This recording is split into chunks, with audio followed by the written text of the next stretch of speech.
So basically, guys, if you care about yourself, then might as well treat yourself to like MCDOT, get that stuff in order, start doing a load here and there. It doesn't hurt you to have it, you know, so if you don't want to have it later on, you could close it down, but it only makes sense. I don't know what it is now. I think it's like $300 to open it. There's companies that will do it for you, like I think like 500 to $1,000. That will just open up your own MC number. But MC number, once you open it up, I believe you can't use it for like a month. That's just like some rule thing. And then after that, you can start using it.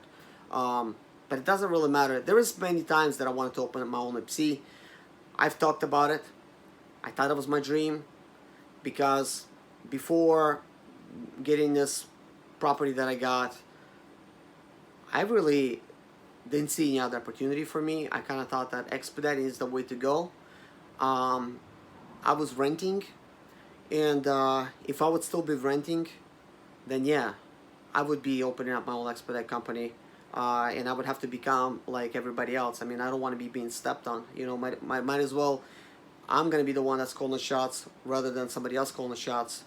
And I don't mean to call all these other expedite companies bloodsuckers, but they are. They are basically sucking the lifeblood out of all these drivers. And I hate to say it, I hate to be negative on my channel, but unfortunately, that's just how it is. And they know they could take advantage of you because you got that van payment, and you have no choice but to say yes to their stupid low prices, you know, unfortunately. So they kind of know that, like, and they force it on you. This is why I took it upon myself to never own a brand new van, to basically have a used van so that I could be in control of my own business. If I want to change up a company, I could do it on the dime. I don't have to say yes to cheap freight because I don't have no payment. It's a lot easier to do that when you don't have no payment. Like, they could pressure in anybody to try to take that load. If you like got that payment due next week, you need that money. Like, what are you gonna do? Like, you're gonna take probably 60 cents. I don't blame you. That's not gonna really help your situation because you're gonna become broke. Believe me, I know. Not because I took loads for 60 cents. It's because I was in that predicament. I actually became broke from owning my own brand new van. Because at the time when I got it was 2007. And by the end of 2008, I already knew economy was really weak. And in 2009, it crashed. I could not make any payments anymore. So right now, the talks of economy is the same. Like, if you look at the economy, if you like paying attention to the numbers, like not just the silly talking, just look at the numbers. Look at the comparison charts since 2005, 6, 7. They look very similar right now. I would be paying attention if I was you. Because if you're going to be getting into this expediting thing right now with a brand new van, you might be going through economy problems.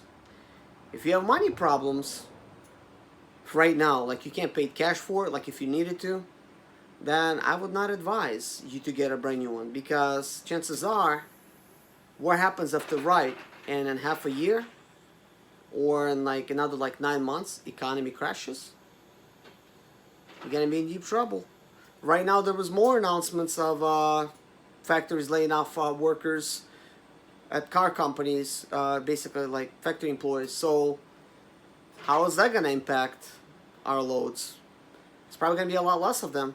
You know, I don't know. I wish somebody in the comments below would tell me how is this load situation right now, because I'm not in it. I really would like to know. I actually have some expediters. I probably could give them a call, find out how things are. And I did like a month ago.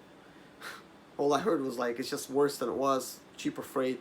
It's still slow. So obviously it's not gonna get worse before it gets better. You know, and I would like to stay positive, but it's gonna get worse, and then it's gonna get better again.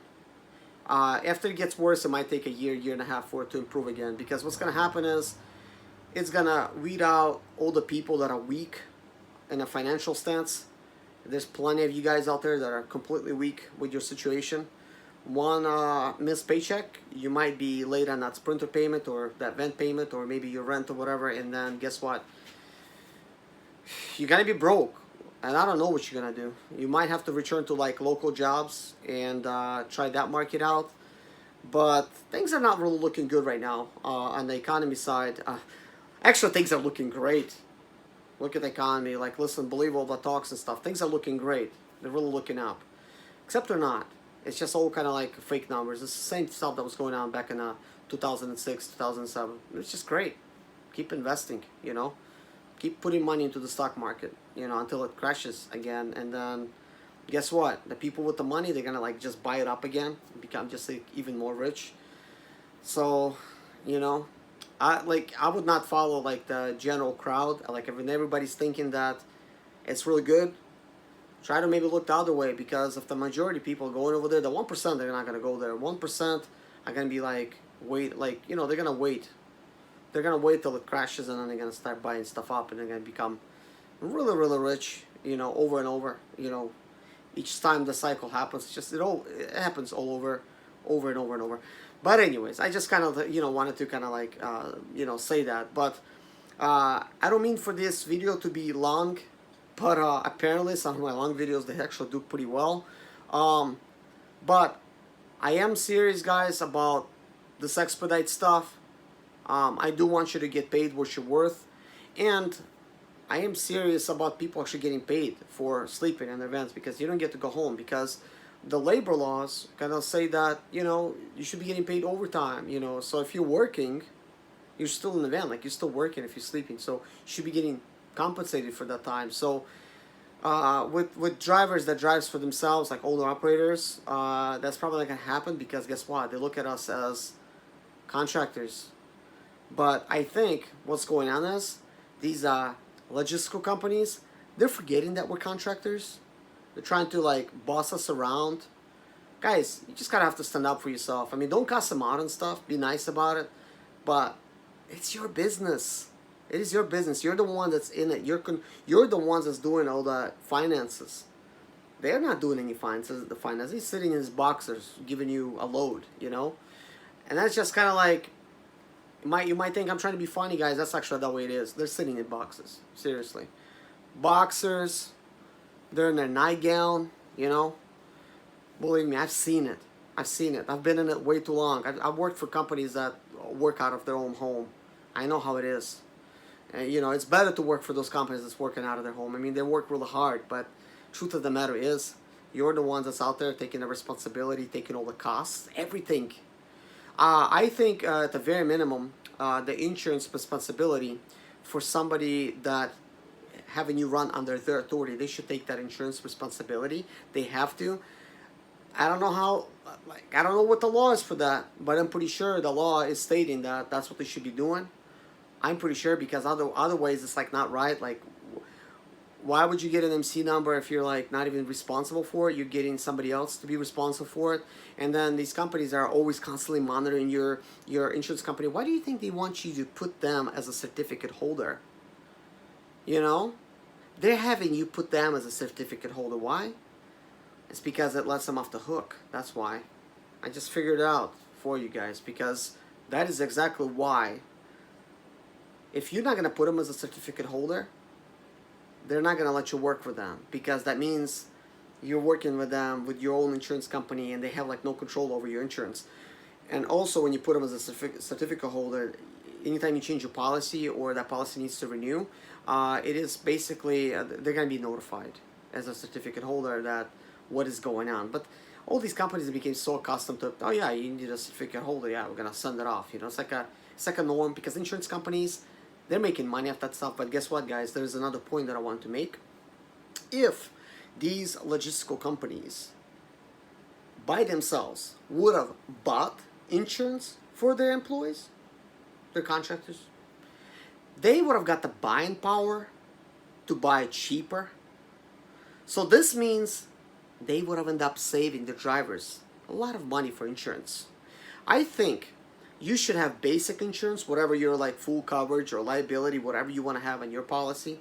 But then when you come to work for a company under their own authority, they should have their own authority. And if they want to require that you pay that insurance, part of the insurance, reasonable amount to work with them, then I think it's fair.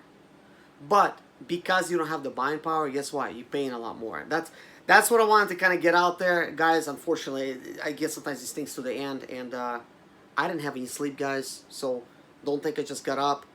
Because, man, I was actually answering emails all night, kind of like back and forth. Before you know, it's like I'm like not even sleeping, and then I end up watching some YouTube videos and stuff like that.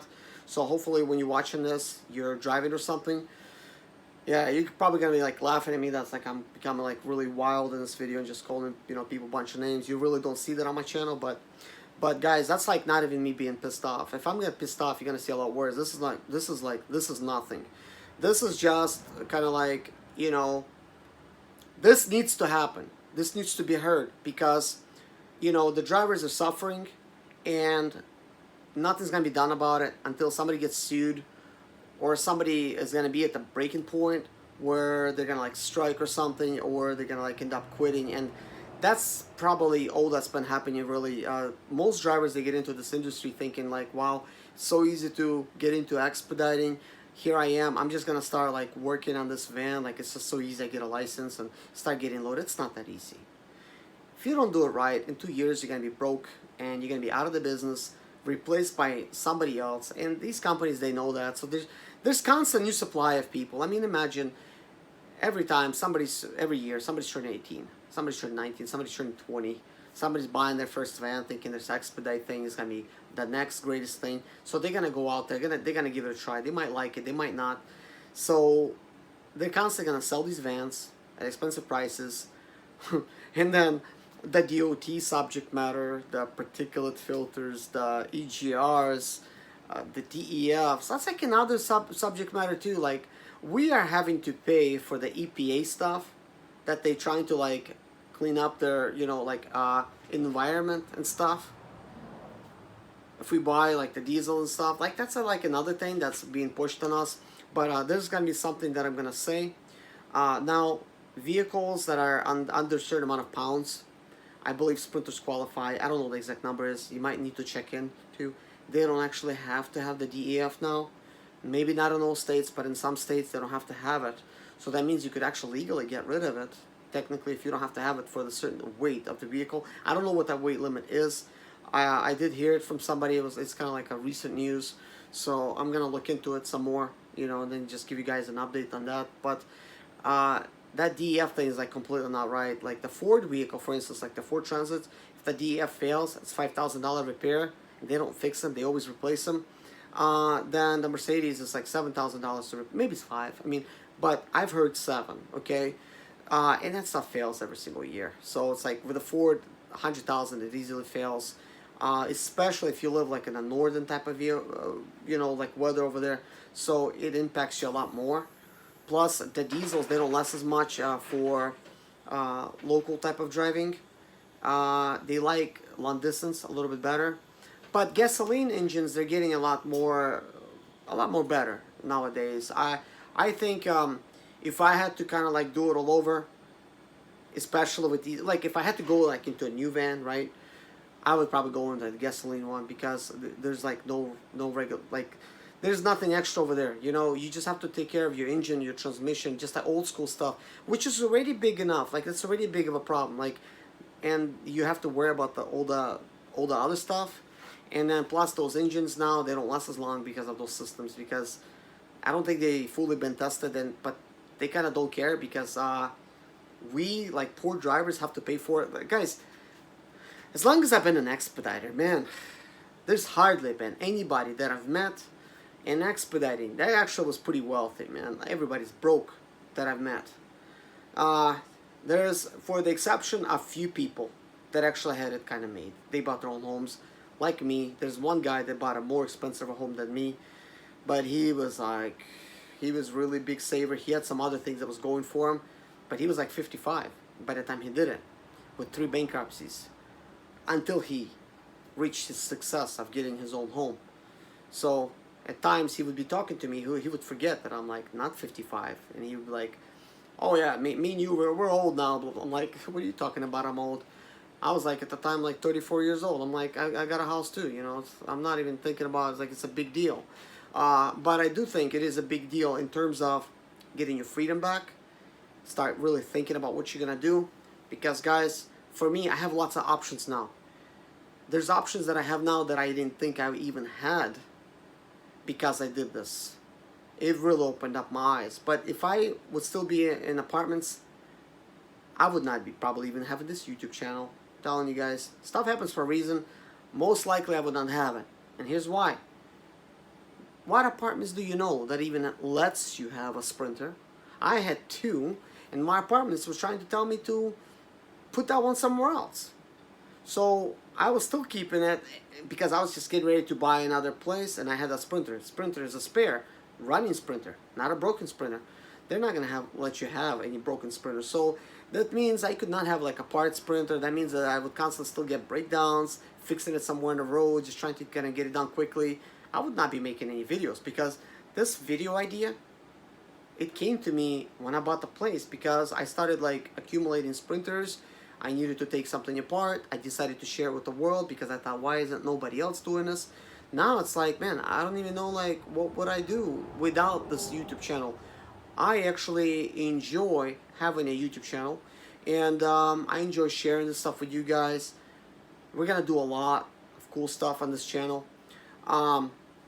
There is some regrets that I have. I regret sometimes stating certain projects ahead of time because just like Elon Musk, and I'm not even gonna put myself in this category, I am misjudging the dates of certain things that I could actually accomplish. And I'm misjudging that, you know, like how long it actually takes me to do certain stuff, because for some of this stuff I'm doing it for the first time. You know, I've never done an engine swap. Nevertheless, I don't even know if I'm saying it right. I actually never replaced a regular type of engine, just like taking one out and swapping another one in. You might be surprised. I've done everything else, but to take an engine from completely different Sprinter and stick it in another one, that I never done. Well, shoot, not a lot of people have really, even the ones that swapping engines out. But that is something that I will do. A lot of stuff I tackle for the first time and I become successful at it. I'm pretty sure that's going to be a success. Not because of just me. I actually going to have some good help. I do have some of my own ideas. My help, his name is Serge. He's got his own great ideas. And we're just going to put our heads together and we're going to make it happen. But for expediters out there, you know, good luck. I will keep making these videos to help you guys keep maintaining your Sprinters. For those of you guys that's running the T1Ns, I'm going to have a lot of T1Ns videos, but I will have NCV3 videos as well. And in the future, I'm going to have some Ford diesel videos. I don't know if I'm going to have it on this channel. Maybe I'll keep it on this channel. Maybe anything diesel related, I might keep it on this channel, because diesel engines are just like unique engines than gas. So I might just keep all the diesel stuff over here. I did open up a couple other channels. I have an unboxing channel now, and I have a Zimaleta Motors channel. So the idea for Zimaleta Motors is just to have regular gasoline cars.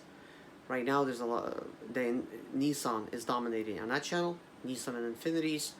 So maybe I'll leave it with those cars, but most likely all the regular car projects are gonna be like on that channel.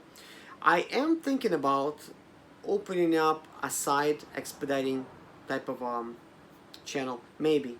I'm thinking about it. Kind of like a van life channel, expedite thing, but I don't know. I don't know about it because I'm not really an expedite anymore. I don't know like what's it gonna really do. I mean, for most of you guys, you already know I have the experience. Like, I mean, starting a new channel, it's like you're starting from scratch. I don't even know if it's gonna do anything. So I may have to keep this expediting and Sprinter stuff along with some of my other daily life stuff. You know, I hope you guys could enjoy those videos, because I will be coming out with some regular videos. Me and my family, we're just having a good time. Well, we're just living our life, really.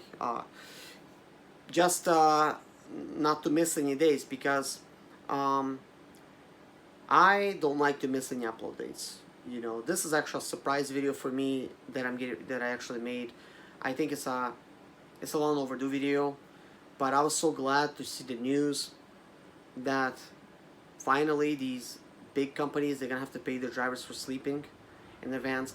I actually think that expediting and trucking, they're gonna change in a big way. There's gonna be a lot of new rules and regulations written up. I don't know if it's gonna be for the best, but it's not gonna be the best for these large logistical companies. Most likely, hopefully, It's gonna be for the people. I mean, I almost doubt it, because most likely, you know, like large corporations, they always lobby what's best in the interest, and the little guy, he can't really lobby for himself, you know. So they come up with these crazy laws. Maybe before you know it, somebody's gonna lobby and they're gonna like kill some of these new rules and stuff that impacts them in a big way. Because guys, guess what? Like, one thing I will mention, this is like not new that somebody's trying to sue them for this, but guess what? Most of these companies, they settle out of court for millions of dollars. This time, these lawyers and drivers, they're fighting the real fight, and they're basically gonna see it through, hopefully, but the way it seems like they're gonna see it through, so that it basically reflects on everybody else, so that something does get changed. I really am disappointed for such interesting topics. When money comes into play, these people just settle. It's like the whole purpose was to get the money instead of actually getting some changes. I actually hope the changes will be made, because the way it looks like, if that does pass, these companies are going to be paying a lot of back pay for all those drivers that's been sleeping. So they're going to lose a lot of money, a lot of it, possibly for some people that don't even work for them anymore. They're probably going to have to owe money. I don't even know like how far it's going to go back, if that's going to go back, but I think that's going to be the case. I don't know if it's going to have some kind of time limit on it, but that's a lot of money. So I also think that rules need to be changed in expediting a field where drivers are paying for authority that's like not even theirs. They're not even paying for their own authority. Like, they're having to buy this insurance policy so that they could protect a company that's they're working for under their authority. That don't make no sense to me. Now, that does also mean that it's gonna be bad for the little guy that opened up their own company and they're trying to, you know, survive. So it's gonna have, I guess, less competition. I don't know like what that's gonna do, but I noticed one thing is these little companies too that's springing up, they're not for the little guy. They're acting like everybody else. So I really don't care if some of them close down, because they don't care for the drivers. They're just out there for themselves. They just wanna whatever. They just want to get the drivers' money and their fuel surcharge, like, and everything else. It's like, it's ridiculous. But these bigger companies out there, they're a little bit more in the spotlight. They still got the big competition. So most likely, I mean, hopefully, they're going to do the right thing and pay the drivers what they're worth. But if that doesn't happen, you could always open up your own authority, set up your own company and everything, and start building. Here's what I would do, guys. If you're out here and you're watching this video and you're kind of like hating it right now, you're hating your job, maybe you're hating the company that you're working for, you're hating the situation, don't be hating. Work on your own authority. Open up your own company. Start building your brand. Start working on that. Don't wait for the changes to start happening. Make changes happen. I don't complain, guys. I make my own changes happen. Like, I'm not going to sit around there and wait for changes to, like, seriously. You just can't do that. You know something? I'll tell you. It's a little bit unrelated, but it's a little bit on point. I could have bought a house a long time ago. I know it seems like I just recently got the money. I wasn't always good with my money when I was working. I like to spend money. I still do. I'm not going to say I'm good with money. I love to spend it. If I would be a rich guy, most likely I would be spending all kinds of money. I would probably be giving it away. That's the way I am. I would just basically find people that need it, and I would get it to them. And I'm not just saying that. Like, money could only buy you so much. It's like, just because you got more of it doesn't mean you're gonna be like more happy. Like, most likely you cannot even count it. Like, it's just like so much. Like, think about the billionaires, right? I mean, millionaires is already a lot. I know, like, what you might say, like, million is like not a lot of money these days, but to become a millionaire, it's actually easy nowadays. A lot easier than it used to be. But money is also like been inflated. So what is a million? I guess maybe it's like, it used to be maybe like 300,000, maybe less.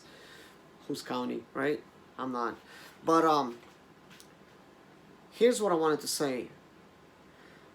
I bid on other houses out there. I was really, I was trying to get the best deal, but I wasn't really trying to get one, you know? I could have ended up getting a house a lot sooner. And I'm not saying this like, I'm losing track a little bit of my thought. I'm not saying this to somehow say like, oh, I could have got it sooner. You know, no. This is not what I'm trying to say at all. What I am trying to say is that I kind of got pushed into a little bit more because I got this thing when I was 34 years old. I am 38 years old now because I started noticing the changes in the economy. I started paying attention because, guys, that year when I bought this house, I actually made like over $90,000 in Expedite. And that was the most money I ever made. But next year, I started noticing a drastic shift towards making less money. It's just like less and less. I started noticing it like here and here. And then I started like paying attention of the to the economy, and it looked to me like, and I was like looking way in the future, like till the 2019 future, that possibly maybe we would have a crash in 2019. That's what I was like kind of like looking at, and I'm thinking, I was kind of thinking, man, I've been already in a economy crash. Okay, I don't want to go through it again. I had to live with my wife in a van. Thank God we didn't have any kids at the time. It was tough. And I wasn't going to wait till the house prices drop too, because what if this thing never does happen? Because, that's always a possibility, so I can't be like renting the whole time.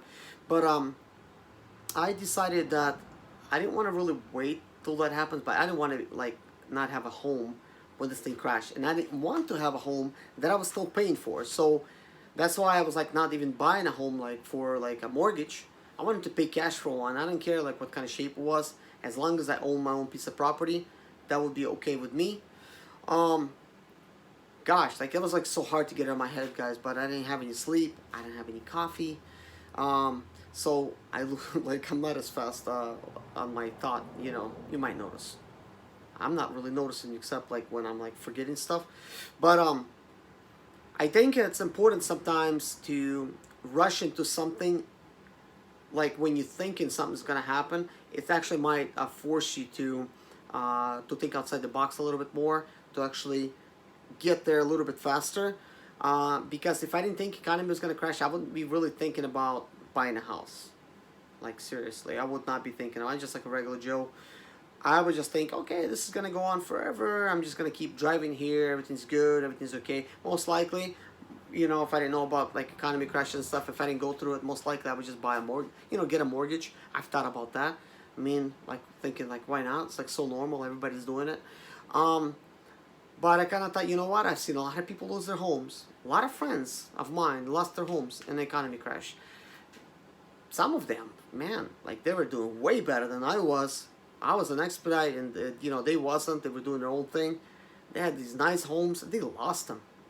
I remember they were like kind of like a little bit like making fun of me, like what I was doing like with Expedite, because they thought they're smarter than me. But they all end up losing their homes. Some of them barely held on to them, and they kept them. But I didn't want to be the one to lose a home in an economy crash, because man, that really sucks. Because I mean, like really, it's like you're right after a fire. You have to like start over again. So I really hustled, guys. That's part of the reason like why I really started like collecting. I made a mistake. I actually made a mistake in this video. I said, okay, it's because like my brain like running like not as fast as it normally does. At the time that I made over 90,000, that was the year I actually bought my home. Okay, that was the year I bought it. And I worked almost the whole year. I bought the home. I didn't move into it right away because it was like unlivable. I had to really like fix it up. But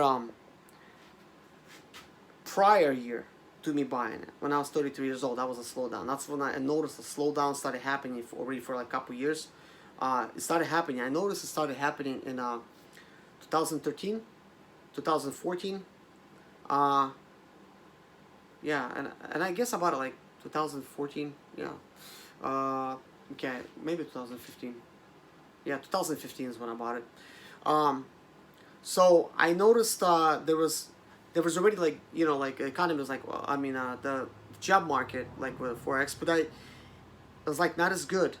It was just like becoming like so much slower. I don't even know who's like watching this. It's gonna be part two, the next I guess 30 minutes, because chances are I didn't fit this into a whole 1 hour video because I recorded this just 1 hour straight talking. But that's why I hustled, guys. This is when I worked sometimes for 2 months straight, sometimes straight 6 weeks, 7 weeks. I would be gone. My wife, she was just taking care of Kevin, my only son at the time. No, I had a little Jason too. I had a little Jason, like 1 year old, like wasn't even 1 year old. She was taking care of him, taking care of Kevin, by herself.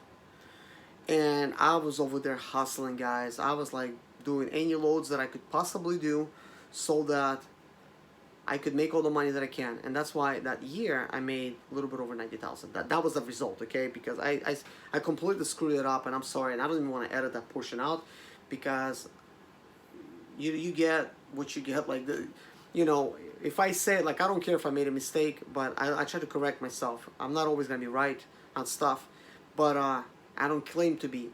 But I do have a lot of right ideas, and I'm on the right track. But because I kind of hustled and I got it, like I became kind of like, I bought myself time, guys. I became ahead of the game.